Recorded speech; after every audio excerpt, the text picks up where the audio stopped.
Welcome to Disha kitchen. இன்றைக்கி நம்ம சேனலில் என்ன பார்க்க போகிறோம் அப்படின்னா, இன்றைக்கி அழகாக ஒரு சமையல் வீடியோ போடலாம் அப்படின்னு முடிவு பண்ணேன்.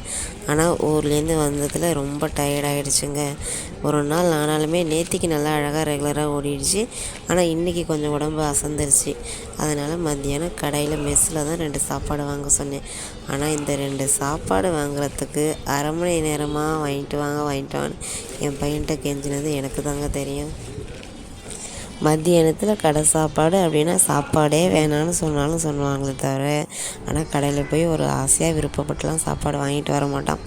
இன்றைக்கி வேறு வழி இல்லாமல் ரொம்ப கம்பல் பண்ணதுனால போய் 2 சாப்பாடு வாங்கிட்டு வந்திருக்காங்க. இது ஒரு சாப்பாடு 70 ரூபா.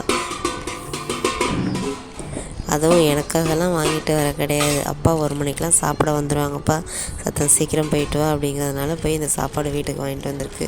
இதில் என்னெல்லாம் இருக்குது அப்படின்னா ஒன்றும் இல்லைங்க.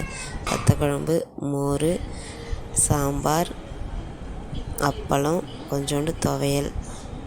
இதில் இருக்கிறதுலே சாம்பார் மட்டும்தான் இங்கே எல்லோரும் போட்டுவாங்க. தவிர மற்ற குழம்பு எதுவுமே ஓடாது. ரசமாகட்டும், வத்த குழம்பாகட்டும் எதுவும் தொட மாட்டாங்க. சாம்பார் தான் எடுத்துப்பாங்க. அதனால் எக்ஸ்ட்ரா 2 பாக்கெட்டு சாம்பார் சேர்த்தே வாங்கிட்டு வான்னு சொல்லிட்டேன். எப்பயுமே கடை சாப்பாட்டில் நமக்கு எந்த காயெல்லாம் பிடிக்காதோ அந்த காயெல்லாம் போட்டு தான் ஒரு சாம்பார் வரும். அதே மாதிரி தொட்டுக்கையும் வரும். அப்படி தாங்க இன்றைக்கும் கிடச்சிது. அது என்ன காயின்னு சொல்கிறது, அது என்ன காயினே கூட தெரியலை. ஒரு பீட்ரூட்டு பொரியல் இருந்தது, இன்னொன்று கூட்டு இருந்ததுங்க, அப்பளம், மோர், ரசம்.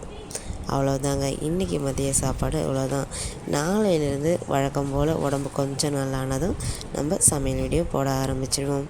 ஓகே, தேங்க்யூ ஃபார் வாட்சிங்.